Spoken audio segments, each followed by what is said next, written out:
제호가 그리스도에는 주기도문을 외우지 않는다. 마태복음 6장 함께 공부하도록 하겠습니다. 요절은 7절인데요. 너희는 기도할 때에 이 기도들이 하는 것처럼 헛된 반복을 하지 말라. 이는 그들이 말을 많이 하여 들으리라 생각합니다. 이 기도들이 자기들 신에게는 이렇게 기도를 해요. 말을 많이 하죠. 우리 하나님은 살아계시고 우리가 필요한 걸 다 아시기 때문에 믿음으로 정확하게 말씀 한마디만 드려도 그 기도는 응답받을 수가 있어요. 자, 1번 그 자선에 대한 규례인데요. 마태복음 6장 1절부터 4절인데 밑에 박스를 보시면 그 사상설교는 왕국의 법령이다. 다 아시죠? 메시아 왕의 통치를 받는 왕국에서 시행될 규범들은 매우 강력하고 엄격해서 바리새인들과 서기관들의 의보다 더 엄격한 의가 요구되는 거예요. 자, 지금 공부한 6장도 마찬가지로 그 산상설교 일부인데 그 엄격한 의가 어떤 방식으로 요구되는지 함께 살펴보도록 할게요. 지금부터 공부하는 내용은 이전 시간에 마찬가지지만 행위구원과 관련된 것이에요. 교회 시대의 구원 교리로 이거 보면 안 됩니다. 주님께서는 첫 번째로 이렇게 지적하신 것이 그 위선을 떨지 말라는 거예요. 유대인들은 사람들에게 보이려고 또 사람들에게 영광을 얻으려고 자선을 베풀면 하늘에 계신 아버지께 상을 받지 못해요. 1절에 보시면 너희는 사람들에게 보이려고 그들 앞에서 자선을 베풀지 않도록 조심하라. 이런 사람들이 많았기 때문에 주님께서 경고하신 거죠. 아버지께 받을 상이 하나도 없다는 거고, 또 2절에 보면은 그러므로 너는 자선을 베풀 때에 위선자들이 사람들에게 영광을 얻으려고 회당과 거리에 사는 것처럼 네 앞에서 나팔을 불지 마라. 진실로 내가 너희에게 말하노니 그들은 그들의 상을 받은 것이니라 했어요. 남들 도와주면서 나팔을 불면서 사람들의 이목을 끌면서 도와주는 그런 행태를 지적하신 거예요. 참 독특하죠, 유대인들은요. 주님께서 제시하신 방법은 오른손이 하는 것을 왼손이 모르게 하라. 3절에 나오죠. 그러면 이 자선 행위가 은밀하게 이루어지는데 그것을 은밀히 보신 아버지께서 친히 내게 어떻게 갚아주시냐면 4절 끝에 보시면 드러나게 갚아주세요. 드러나게. 그래서 주님께서는 은밀히 행하라. 기도든지 자선인지 은밀히 행하라. 그러면 아버지께서 드러나게 갚아주신다. 이걸 지금 말씀하신 거예요. 유대인들에게 하신 거예요. 그 작은 그 괄호를 보시면 1절에서 너희 아버지라고 표현을 썼는데 마태복음 6장에서는 너희라는 표현이 39번 등장해요. 독특한 표현이에요. 이방인들과 구분시켜서 유대인을 가리켜서 너희라고 말씀하시는 건 이번에 나오죠. 이교도와 대조되는 개념인데 6장 7절 보시면 너희는 기도할 때 이교도들이 하는 것처럼 헛된 반복을 하지 말라. 이 너희하고 이교도들이 서로 대조를 이루죠. 이게 마태복음 6장의 흐름이에요. 유대인들만 특별히 다루시는 내용이고요. 그리고 32절도 마찬가지. 6장 32절 보시면 이런 것들은 모두 이방인들이 구하는 것이라. 이런 것들은 모두 이방인들이 구하는 것이라. 이렇게 말씀하셨죠. 이방인과 유대인을 구분시키고 있습니다. 자, 2번 보시면은요, 6장을 공부해가면서 주목해야 할 단어는 미리 말씀드렸듯이 은밀히 그리고 드러나게 이거예요. 굳이 찾아보지 않아도 되겠죠. 이것은 이제 왕국 홍보이기 때문에 왕국과 관련된 교리인데요. 왕국 백성인 유대인들이 은밀히 행하면 하나님은 그들에게 드러나게 갚아주시는 거예요. 이 지상 생애에서 드러나게 갚아주시는 거예요. 다음 페이지 보시면 하지만 우리 그리스도인들에게는 이것이 약속되어 있지 않아요. 유대인들에게 주신 약속을 현 교회 시대의 그리스도인에게 가져오면 안 되는 거예요. 우리는 기본적으로 그리스도의 심판석에 가서 보상을 받죠. 다 알고 있는 내용이죠. 물론 이제 생애 중에 보상 받을 수도 있지만 이렇게 유대인들에게 주신 말씀처럼 드러나게 갚아주신다고, 생애 중에 드러나게 갚아주신다고 이런 말씀은 우리 그리스도인들에게 주신 적이 없어요. 왕국 백성 유대인들은 자기들의 행위에 대해서 왕국에서 드러나게 보상받게 됩니다. 2번은요, 기도에 관한 규례인데 5절부터 15절까지죠. 흔히 주기도문이라고 하는 것이 이 마태복음 6장에 나와요. 장 잘 기억해 두시고요. 6장에 너희가 이제 우리는 우리는 왕국을 기다리는 유대인들이라는 걸 알기 때문에 이렇게 6장에서 알려주시는 기도의 방법도 유대인들이 해야 할 기도라는 것을 우리가 알 수 있으면 잘 구분시켜야 합니다. 유대인들에게 주신 것을 교회에 가져오면 안 돼요. 근데 이 교회 시대의 배교한 교인들은 예배 때마다 주기도문 외우잖아요. 심지어 어떤 사람은 장례식장에서 주기도문 외우는 것도 봤어요. 목사가 시켜요. 주기도문 하자고. 아무 의미도 없죠. 자, 1번 보면은요, 5절에서 그 사람들에게 보이려고 기도하지 말라고 그랬거든요. 5절에 또 네가 기도할 때 위선자들이 되지 말라. 그들은 사람들에게 보이려고 회당과 길모퉁이에 서서 기도하기를 좋아하느니라. 진실로 내가 너에게 말하노니 그들은 그들의 상을 받은 것이니라.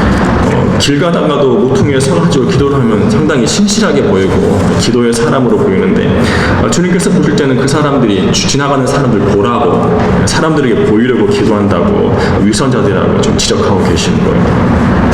그러니까 6장은 시작 부분이 자선과 기도에 있어서 위선자들을 언급하시면서 은밀히 하라고 주님께서 방법을 알려주시고 계시죠.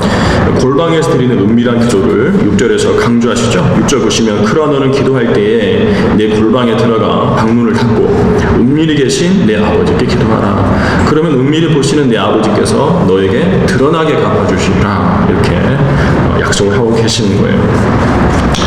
우리 교재 보면은요, 이런 내용은 주로 이제 위선자들인 초림 때 위선자들인 바리새인들을 직접적으로 겨냥한 말이기도 한데요. 위선자에 대해서는 그 배우와 극단적인 비평가라는 두 가지 설명이 나와 있어요. 위선자를 배우라고 그럴 때는 배우는 연기하는 거잖아요. 실은 그렇지 않은데 무대에서 연기를 하는 거라고요. 위선자가 바로 그런 사람이라고요. 원래는 신실하지 않은데 신실한 것처럼 행동을 하는 건데 대단한 연기력이죠. 자, 그런 거 보여주고 있는 것이고, 2번에 보면 이제 극단적인 비평가도 이제 위선자의 개념에 포함돼요. 극단적인 비평가가 영어로 이제 hyper critics라고 되어 있잖아요.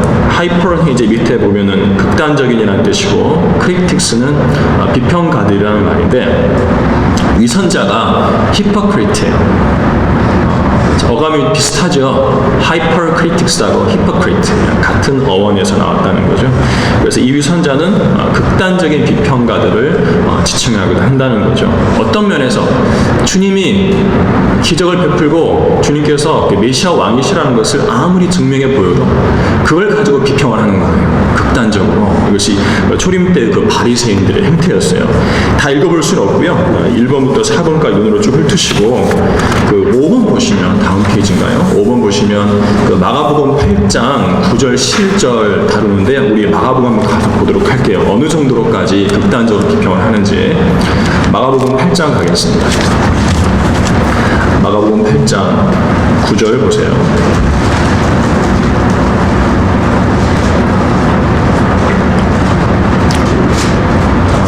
먹은 사람들은 약 4,000명이더라. 빵과 이제 물고기로 약 4,000명을 먹이신 기적이죠. 오병이어 기적과 비슷한데요. 그리고 나서 그들을 보내시니라. 그 후 주께서는 곧 제자들과 함께 배를 타고 달마누다 지방으로 가시니라. 그러자 바리새인들이 나와서 주와 논쟁하기 시작하였으며 또 주를 시험하여 하늘로부터 온 표적을 구하더라. 방금 전에 4,000명 먹였잖아요. 빵 몇 덩어리하고 물고기 몇 마리를 먹였잖아요. 그럼에도 불구하고 주님께 하늘로부터 온 표적을 보여달라고 하는 거예요. 주님의 반응을 보세요. 12절에서. 그러므로 주께서 자신의 영으로 깊이 탄식하시며 말씀하시기를 어찌하여 이 세대가 표적을 구하느냐. 진실로 내가 너에게 말하노니 이 세대에게 줄 표적은 아무것도 없느니라고 하시고 배를 타고 건너편으로 가버리셨어요. 아니 4,000명 먹인 기적만으로도 충분한데 또 표적을 보여달라 하니까 주님께서 영으로 깊이 탄식하시고 가버리신 거죠. 더 이상 볼 게 없다는 거예요. 이런 상황에서 이런 극단적 비평가들 주님께서는 히포크리트라고 위선자라고 말씀하신 거죠. 2번 보시면은요, 예수께서는 왕국 백성인 유대인들에게 골방에서 드리는 은밀한 기도를 강조하시면서 은밀히 보시는 아버지께서 드러나게 갚아주실 것을 약속하셨는데 아까 읽었던 부분이죠. 유대인들에게 왕국 백성들에게는 은밀히 기도하라고 그랬어요. 남들이 보는 데서 길모퉁이에서 하지 말라는 거죠. 위선자처럼. 은밀히 기도하면 은밀히 보시는 아버지께서 드러나게 갚아주시는데 신약 그리스도인들에게는 이런 명령을 지도적으로 주신 것이 아니에요. 위선을 잘 부리는 유대인들에게 주신 건데 우리 그리스도인들에게는 언제 어디서나 공개적으로 기도할 것을 명령하고 계세요. 디모데전서 2장 8절 한번 가보겠습니다. 디모데전서 2장 8절.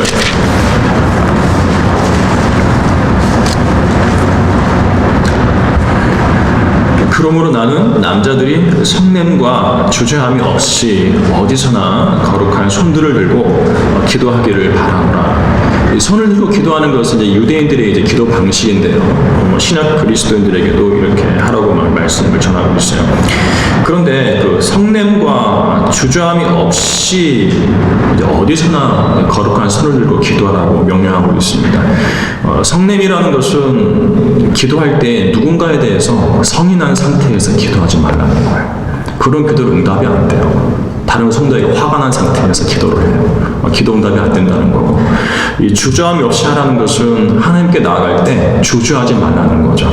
담대하게 은혜의 보좌로 나아가는 거죠. 히브리서 그 4장 16절에 있는 말씀처럼 다른 형제 자매들에게 성난 상태로 기도하지 말고 또 은혜의 보좌로 담대히 나아가 기도하면 하나님께서 응답해 주시는 거예요. 기도할 때 우리가 조심해야 할 부분을 사도 바울이 말한 거고, 어디서나 우리 그리스도인들은 기도할 수 있죠. 하지만 그렇다고 해서 이번 보시면 은밀한 기도가 그리스도인들에게 금지되냐? 그건 아니에요. 우리는 얼마든지 주님과의 특별한 교제 시간을 은밀한 골방 같은 곳에서 나눌 수 있는 거예요. 자, 2번 보시면 예수 그리스도께서는 이교도들처럼 헛된 반복을 하는 기도 경고하셨는데요. 7절에서 6절에서는 골방에 들어가서 방문을 닫고 기도하라고 말씀하셨고, 7절에서는 이교도들이 하는 것처럼 헛된 반복을 하지 말라고 기도에 있어서 금지사항을 말씀하신 거예요. 사람도 같은 말 계속하면 지겹죠. 그만 좀 하라고 그러죠. 하나님도 마찬가지예요. 쓸데없이 다 알아들었는데, 미리 다 알고 있는데 같은 말 계속하면 지겨운 거예요. 자, 1번 보시면 유대인들은 그러한 이교도들을 닮지 말아야 한다는 것이고요.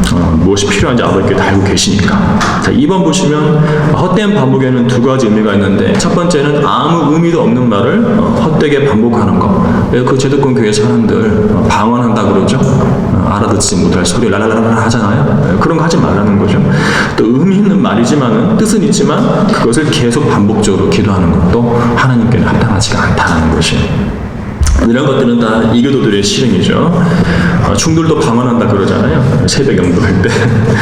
자, 하나님은 굳이 반복하지 않아도 우리의 필요를 다 알고 계신다는 겁니다. 다 아시는 분이 왜 우리에게 기도하라고 그래요? 기도를 통해서 우리와 만나시려고 하시는 거예요. 하나님께서 우리가 교제하시기를 아주 기뻐하세요. 그래서 우리가 주님께 나아갈 때 필요한 것은 오직 믿음뿐이에요. 우리 시편 94편 9절 한번 가보겠습니다. 시편 94편 9절 보시면은요, 하나님은 귀를 만드신 분이죠. 귀를 만드신 분이 못 들을까 봐서 계속 반복적으로 하는 것은 안 됩니다. 귀를 심으신 분이 듣지 아니하시겠느냐 이렇게 묻고 있죠. 눈을 만드신 분이 보지 아니하시겠느냐. 자, 귀를 심으셨기 때문에 하나님은 귀가 계세요. 예, 귀가 있으시죠. 다 듣고 계시는 거예요. 그리고 요한일서 5장 가볼게요. 기도에 대해서. 믿고 기도하면 돼요. 요한일서. 귀를 가지신 분께 그분이 다 듣고 계시는구나 라고 믿고 기도하면 돼요.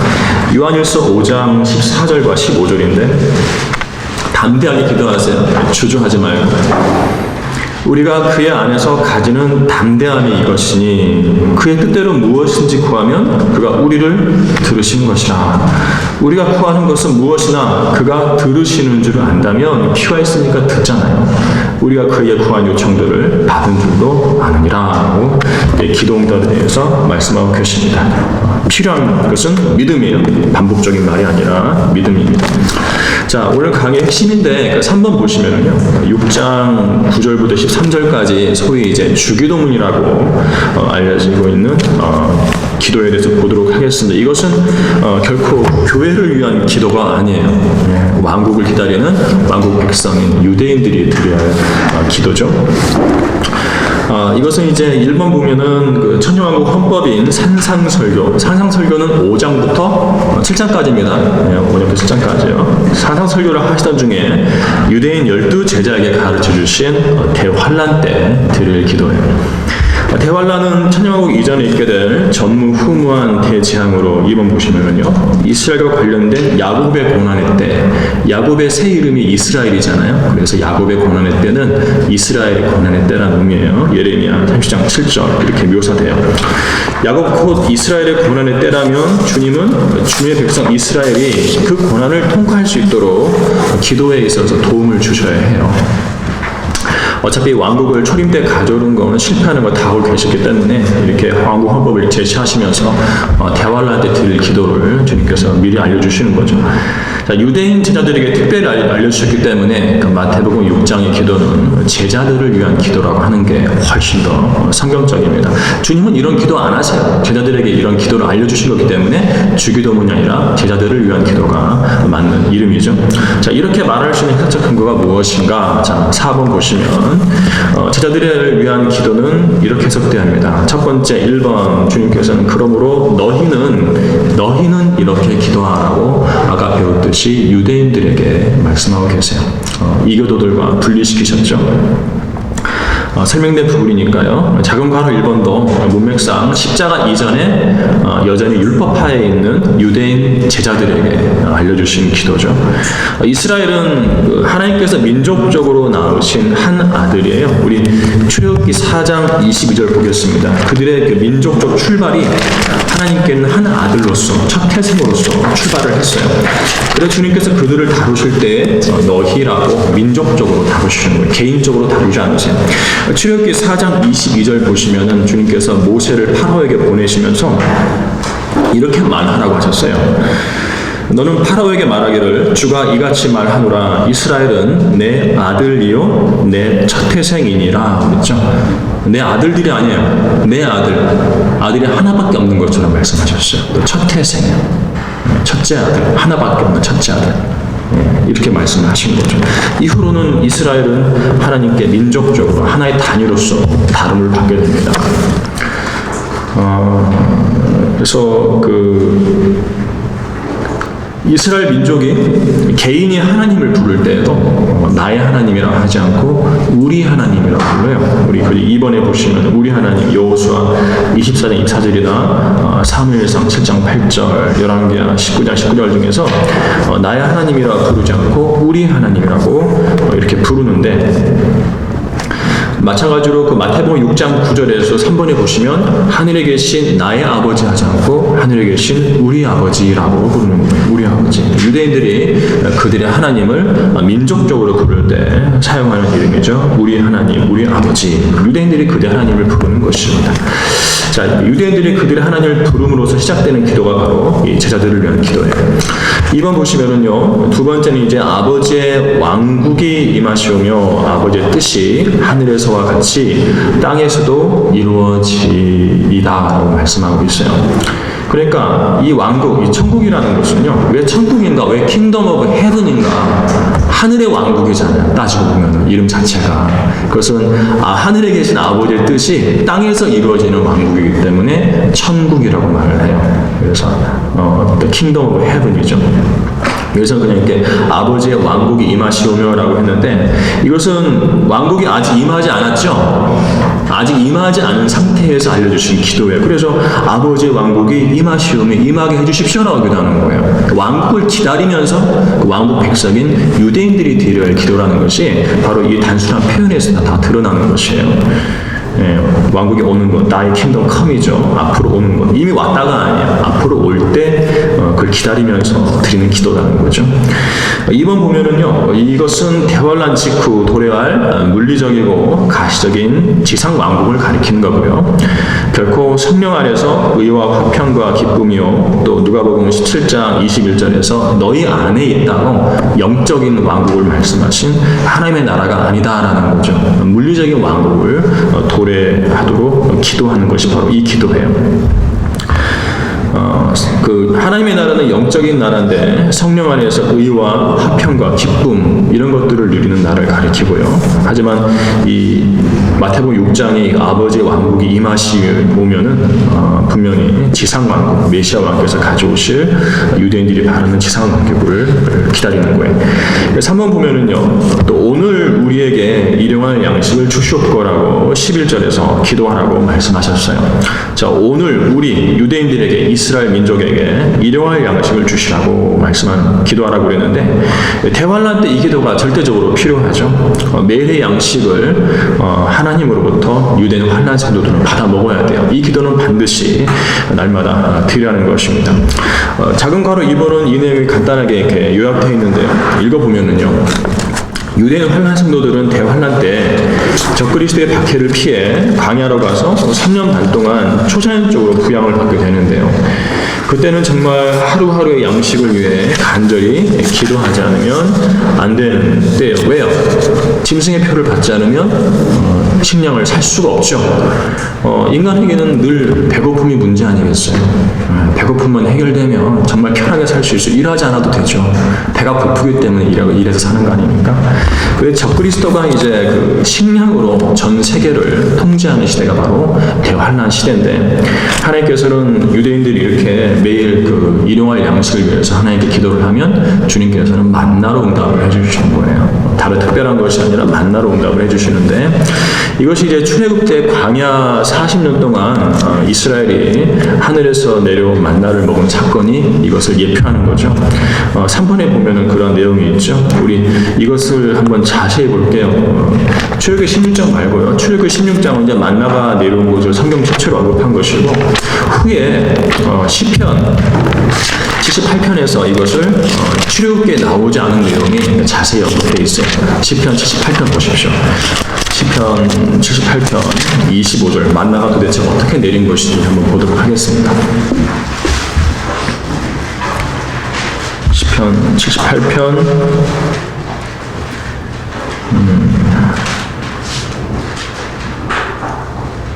다 읽지 않겠고요. 23절부터 볼게요. 그러나 그가 위로부터 구름에게 명하사 하늘의 문들을 여셨으며 그들에게 만나를 비같이 내려 먹이시고 하늘의 곡식을 그들에게 주셨느니라. 사람이 천사들의 음식을 먹었으며 주께서 그들에게 먹을 것을 풍족하게 보내셨도다 라고 말씀하셨죠. 그 럭카 목사님 그 그림으로 보는 요한계시로 보면은 광야 그 셀라페트라로 피신해간 유대인들이 만나를 주우러 가는데, 저 멀리는 뭐가 보이냐면은 구름이 있고 만나가 비처럼 내리는 그런 그림이 있어요. 예, 그 근거 구절이 바로 이 구절이에요. 이 구절. 구름에게 명하사 하늘의 문들을 여셨으며 그들에게 만나를 비같이 내려 먹이시고 하늘의 곡식을 그들에게 주셨느니라, 이렇게 말씀하고 있죠. 만나는 이렇게 내려서 유대인들에게 주신 거예요. 자, 그럼 그 다음에 이제 밑에 보시면은요, 근데 이러한 일이 대환란 때 다시 일어나게 된다는 거죠. 3번에 화살표 보시면 주님은 그들이 그 이집트 땅에서 나오던 날과 같이 다시 한번 초자연적으로 부양해 주실 것이라고 성경에 예언해 놓으셨는데, 시편 폈으니까 74편 가가지고 14절 보도록 하겠습니다. 74편 14절. 이 좀 어려운 부분이거든요. 주께서는 리비아단의 머리들을 산산조각 내셔서 그를 광야에 거하는 백성들에게 식물로 주셨나이다 라고 했어요. 그러니까 광야에서 받아먹은 그 만나라는 빵은 실은 리비아단과 관련된 것이요. 주님께서 한번 리비아단을 치셔가지고 그의 몸에서 떨어져 나온 그 비늘 살점들을 빵으로 변하게 하셔서 유대인들에게 줬다는 거예요. 이건 성경에서 말씀하는 거기 때문에 그대로 믿으셔야 돼요. 나중에 출애굽기 공부할 게 있으면 자세히 한번 해볼 기회가 있을 것이고요. 미카서 7장 14절 15절 한번 보도록 할까요? 미카서. 주기도문만 공부하지 말고 주기도문과 관련된 성경의 다른 부분도 함께 학습하면 효과가 배가가 되겠죠. 미카서 7장 14절과 15절인데요. 주의 백성을 주의 지팡이로 먹이소서. 칼멜의 한가운데 산림 속에서 외로이 거하는 주의 유업의 양떼를 먹이소서. 옛날처럼 바산과 길르앗에서 그들을 먹이소서. 이렇게 이제 먹여달라 기도를 드리니까 이집트 땅에서 네가 나오던 날과 같이 내가 그에게 놀라운 일들을 보여주리라. 출애굽 때처럼 먹여주시겠다는 것이죠. 이것이 만나로 먹여주시는 것. 그게 대환란 때 미래에 있을 일입니다. 이것을 위해서 환란 성도들은 기도를 해야 하고요. 자, 밑에 4번 보겠습니다. 교재 와가지고. 다음 기도는 우리가 우리에게 빚진 자들을 용서하는 것 같이 우리의 빚진 것들도 용서해 주시오며 이렇게 12절에서 기도하라고 말씀하셨어요. 이 구절에서 마태복음에서는 빚진 자들에게 빚진 것을 용서해 주면 우리가 빚진 것도 하나님께서 용서해 주신다고 그랬는데, 자, 이것을 누가복음 11장과 대조해서 보면은 구체적인 의미를 알 수가 있어요. 누가복음 11장 4절에서는 우리가 우리에게 빚진 모든 사람을 용서하오니 우리의 죄들도 용서하여 주시오며라고 되어 있죠. 이 빚진 것이 뭐라고 달리 표현됩니까? 죄들, 그렇죠. 죄들을 용서해 주시는 거예요. 나에게 죄 지은 사람 내가 용서하면 하나님께서도 내 죄를 용서해 주시는 때가 바로 대환란 때도. 이건 행위 구원이에요. 남을 용서하지 않으면 결코 구원받을 수 없는 행위 구원의 때를 가리키는 이 기도 내용입니다. 자, 하지만 이 내용은 우리 교회 시대와는 다르죠. 우리는 누군가를 용서해서 하나님께 용서받는 사람들이 아니에요. 밑에 2번의 화살표를 보시면 예수 그리스도께서 십자가에서 완성하신 사역을 근거로 그분의 보혈을 통해 죄 용서를 받고 구원받는 거죠. 그래서 그 안에서 우리가 그의 보혈을 통하여 구속, 곧 죄들의 용서함을 받았느니라 이렇게 말씀하고 있어요. 우리가 죄에서 구속받는 것은 하나님께서 우리의 죄를 용서하신 것이 밑바탕이 되기 때문에 구속 곧 죄들의 용서를 받았느니라 이렇게 이중적으로 말씀하고 계시는 거예요. 예수의 보혈을 통해서 죄 용서를 받죠. 남을 용서해서 용서받는 것이 아니라 구원받은 뒤에 지은 죄는 자백하면 신실하신 하나님께서 다 용서해 주시는 거죠. 자, 이런 영적 원칙이 우리 그리스도인과 관련이 있어요. 자, 3번에 보면은 반복되죠. 누군가의 죄를 용서하기 때문에 용서받는 것은 행위구원이다. 자, 밑에 그 밑줄친 부분 보시면은요, 실로 남을 용서하지 않으면 자신도 용서받지 못하게 되어 구원을 잃어버린 시대가 바로 대환란 시대, 행위구원의 시대죠.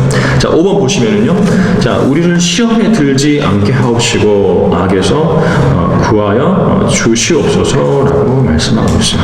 시험에 들지 않게 해달라. 이런 기도는 우리가 지금도 주님께 드릴 수 있어요. 날마다 시험과의 싸움 아닙니까? 예. 근데 이것은 우리의 구원을 위한 것이 아니라 영적 전쟁에서 승리를 위한 것인데, 유대인들에게는 이 기도가 구원을 위한 기도예요. 시험에서 건져냄을 받아야 나의 시험 자체에 들지 않는 게 중요한 거죠. 자, 행위로 끝까지 견뎌야 구원을 받기 때문에 무엇보다 시험에 들지 않는 것이 중요합니다. 시험에 들어가지고 믿음을 잃어버리고 그래서 말씀을 지키지 않으면 구원을 상실하게 되죠. 대환란 때의 성도들에게는 아주 중요한 기도 내용이 되는 것이죠. 히브리서 3장 8절에서는 그 광야의 시험의 날들과 같이 마음을 완악하게 해서 죄를 짓지 말라고 말씀하는데, 히브리서 3장으로 가볼까요? 히브리서 3장 8절로 가면은 히브리서에는 그 대환란 때의 히브리인들에게 주시는 메시지가 담겨 있죠. 근데 그것을 광야의 시험의 때, 출애굽 때와 연결을 시켜가지고 예표적으로 보여주고 있어요. 3장 8절에 보면 경노 때 7절부터 볼게요. 그러므로 성령께서 말씀하시기를 오늘 너희가 그의 음성을 듣거든 경노 때 곧 광야에서의 시험의 날과 같이 너희 마음들을 완악하게 하지 말라. 그때 너희 조상이 나를 시험하였고 나를 증명하였으며 또 내가 한 일들을 40년 동안 보았느니라. 이런 사람들은 어떻게 됐어요? 11절에 내가 내 진노 가운데서 맹세하기를 그들은 내 안식에 들어오지 못하리라 하였다 하셨느니라. 광야에 있던 그 조상들이 하나의 본이 된다는 거죠. 그들처럼 하나님을 시험하지 말라는 것이고 또 그 시험에 들지 않도록 해야 한다는 것이죠. 광야에서 이렇게 40년 동안 행하면서 그들은 시험에 많이 들었어요. 이러한 일이 대환란 때 있지 않도록 시험에 들지 않도록 기도를 해야 한다는 것이고, 이번에 보면은 환난 성도들은 적그리스도의 박해와 같은 악에서 구함을 받는 것도 매우 중요해요. 이때는 그냥 짐승의 표 받지 않으면 목을 길거리에서 베버리기 때문에 그런 절체절명의 상황에서 믿음이 약한 사람 같은 경우는 주님을 부인할 수 있습니다. 그래서 이런 때 악에서 구해달라고 주님께 기도를 해야죠. 이것은 교리적으로 환난 성도들을 위한 기도가 돼요. 6번 보시면은요, 주님은 그 왕국과 권세와 영광이 영원토록 아버지의 것입니다 라고 기도하라고 하셨어요.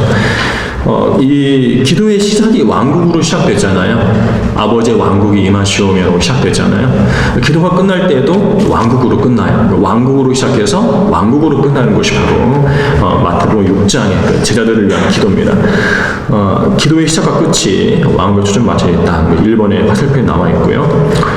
2번에 보면은 그 왕국과 권세와 영광이 영원토록 아버지의 것이라는 말씀은 왕국을 세우고 소유하여 영광스럽게 통치하실 분이 하나님이시라는 뜻이죠. 그래서 이것은 마태복음 6장의 제자들의 기도는 적그리스도의 박해 아래 있는 유대인 환난 성도들이 그들을 구원하실 메시아 왕의 지상 왕국을 바라보면서 간절히 드려야 할 효과적인 기도요.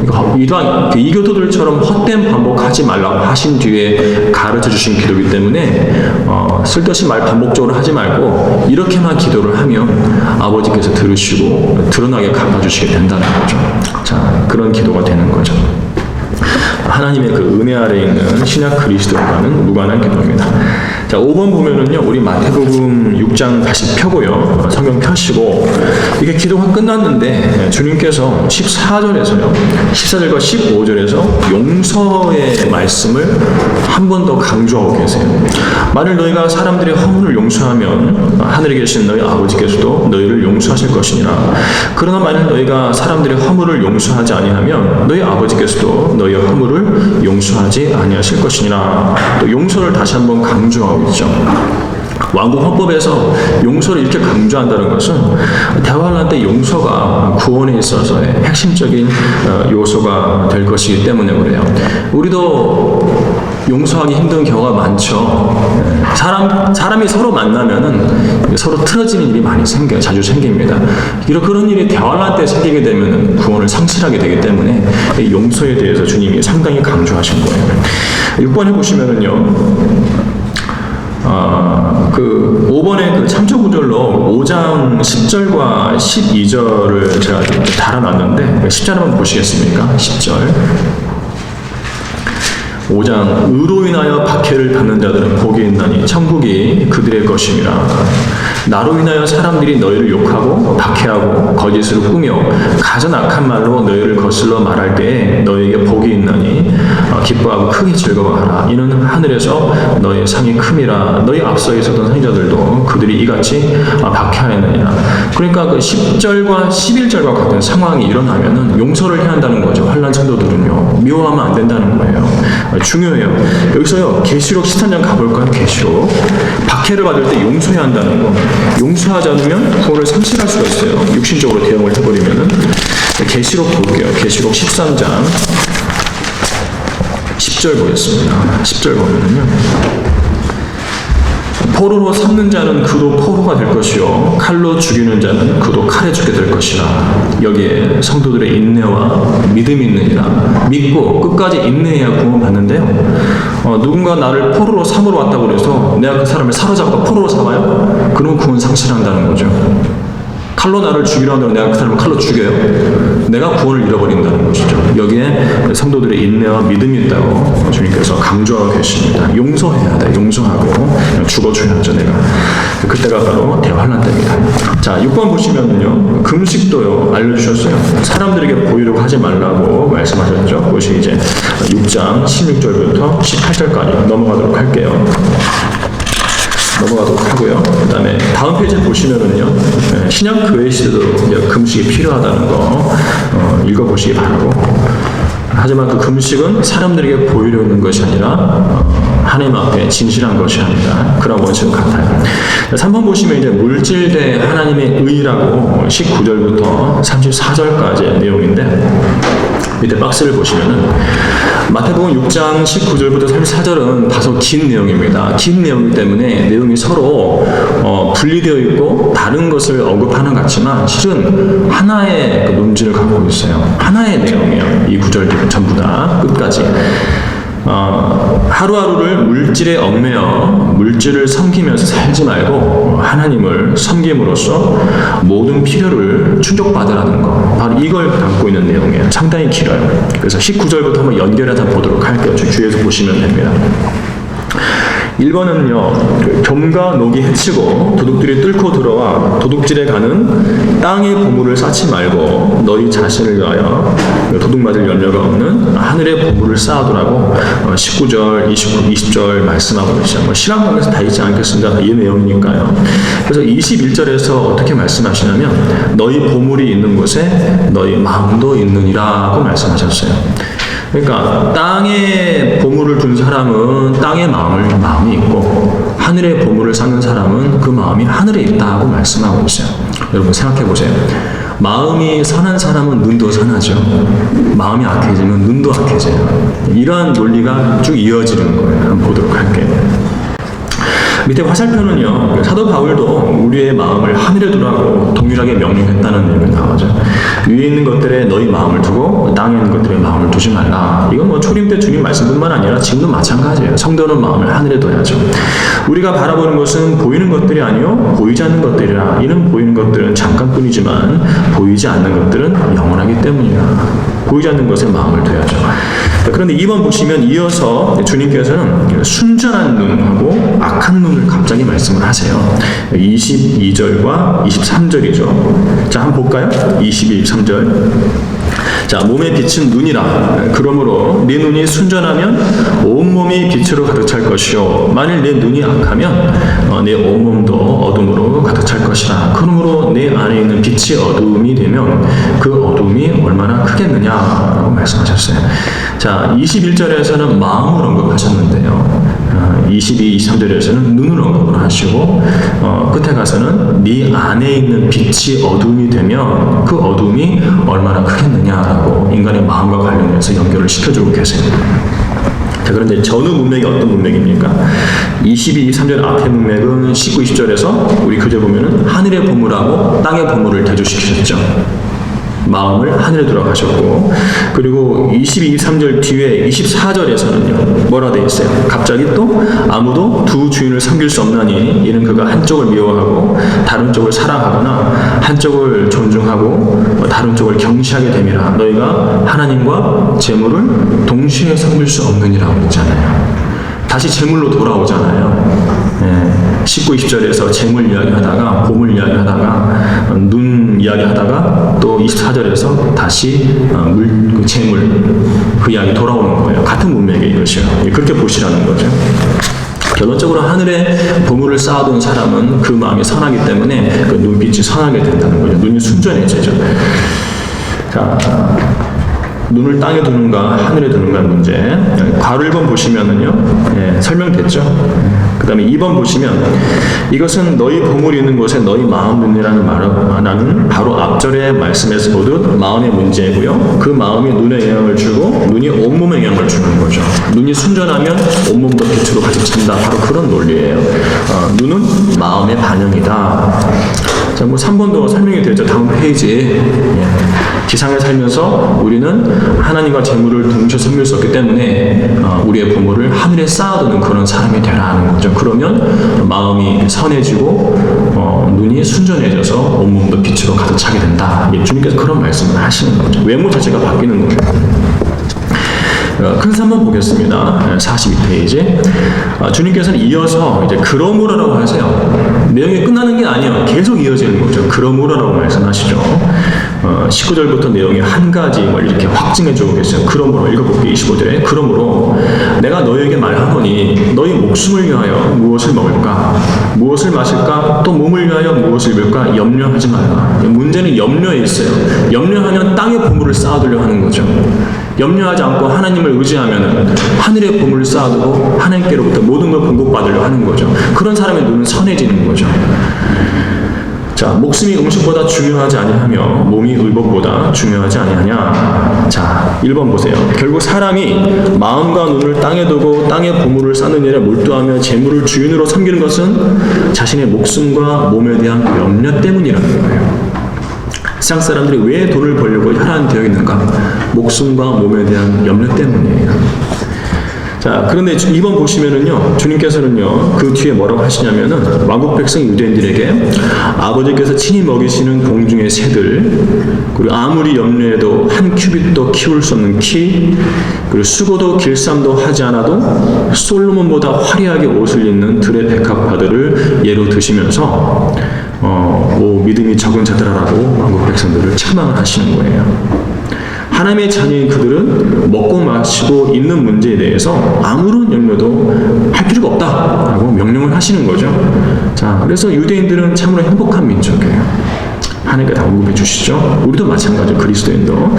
3번 보시면은요, 이와 관련해서 주님께서는 모든 이방인들을 예로 드셨어요. 의식주 문제로 염려하는 것은 이교도들이나 하는 것이지 하늘에 계신 아버지께서 돌보시는 왕국 백성에게는 전혀 어울리지 않는 일이라는 것이죠. 그래서 32절을 보세요. 32절.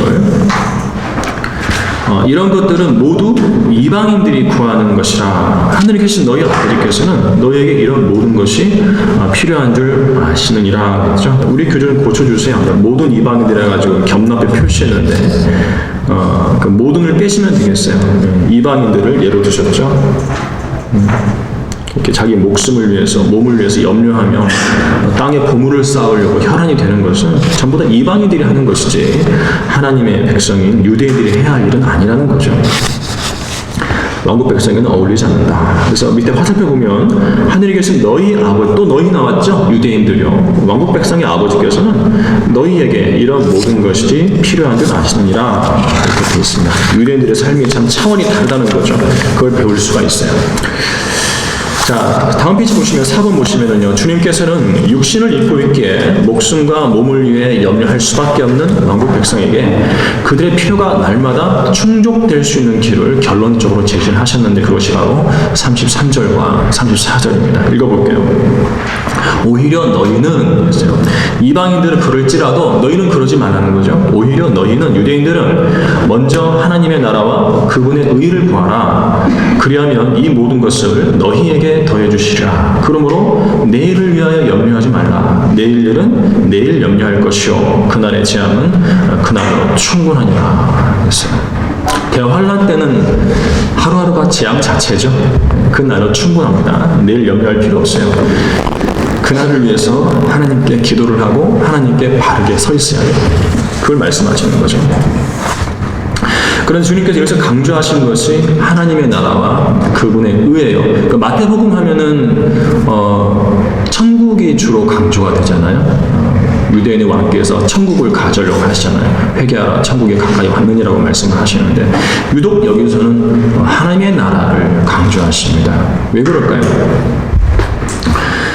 2번 보세요. 하나님의 나라가 신약 성경에서 처음으로 등장하는 곳이 바로 마태복음 6장 33절. 그러니까 유대인들이 왕국 백성이 그 왕국으로 들어가는 데 있어서 하나님의 나라와 전혀 무관하지 않다는 거. 영적인 나라와 전혀 무관하지 않다는 거예요. 왜? 밑에 화살표 보시면은요, 주님께서 물리적인 천국을 가져오시는 상황에서 영적인 하나님의 나라를 언급하시는 것은 왕국 백성인 유대인들의 영적인 상태를 강조하시는 거예요. 자, 왕국으로 들어가기 위해서는 이들의 영적 상태가 온전해야 한다는 것을 말씀하시는 거예요. 3번에 보시면 천국이 임하기 전에 하나님의 나라를 구하라고 하시는데 3번 그 화살표 보시면은요, 도덕적으로 영적으로 완벽한 상태를 추구하는 것인즉 이 영적인 온전함이 왕국에 들어가기 위한 전제 조건이 되는 셈이다. 아무렇게나 살면서 왕국에 들어갈 수 없죠. 영적으로 온전한 상태에서 왕국으로 들어갈 수 있는 거예요. 그런데 하나님께서 어떤 일을 해주시냐면 이 왕국 백성이 왕국으로 들어가기 위해서 영적인 하나님의 나라에 맞는 영적인 온전함을 유지하면 그들의 필요를 그냥 공급해 주신다는 거예요. 이방인들처럼 살지 말라는 거죠. 영적으로 온전하기만 하라. 그럼 날마다 필요를 공급받으면서 끝에 가서 왕국에 들어간다는 것이 예수님의 가르침이 되는 거죠. 그런데 영적인 온전함인데요, 이 엄격한 의를 요구하셨는데 유대인들은 이 설교 말씀을 지키지 못했죠. 지키지 못했고 결국 그들의 왕을 십자가에 못 박고 말았어요. 따라서 이제 그 초림 때 가르치신 말씀을 제가 왜 자꾸 이렇게 대화하는 데 적용을 시키냐면 그들의 왕을 못 박아 버렸기 때문에 이 말씀, 왕국 헌법은 미래로 옮겨지게 되는 거예요. 앞으로 대환란 때 지켜야 하는 것이죠. 대환란 때 지켜서 들어갈 수 있는 그런 말씀들이 왕국 헌법에 담겨 있어요. 그 5장부터 7장까지는 이제 산상설교는 왕국 헌법이라고 하지만 그 왕국 헌법 안에는 그 왕국에 들어가기 위해서 지켜야 할 내용도 들어있어요. 왕국 안에서 지켜야 할 내용도 들어있고 그것을 이제 복합적으로 생각을 하셔야 돼요. 4번은 결론이죠. 초림 때 실패한 이 말씀은 미래의 대환란 때 유대인들에게 다시 적용되게 되고요. 그 기간에 유대인들은 목숨을 위하여 염려하지 않고 영적인 상태를 온전히 유지하기만 하면 하나님께서 그들의 모든 필요를 채워주시게 되고 그렇게 해서 왕국으로 들어가게 되는 거예요. 그래서 유대인들이 대환란 때 드릴 마태복음 6장 11절의 기도, 오늘 우리에게 일용할 양식을 주시옵고가 실질적으로 응답되기 위해서는 그렇게 기도만 하지 말고 기도했으면 영적으로 온전한 상태를 유지해야 한다는 겁니다.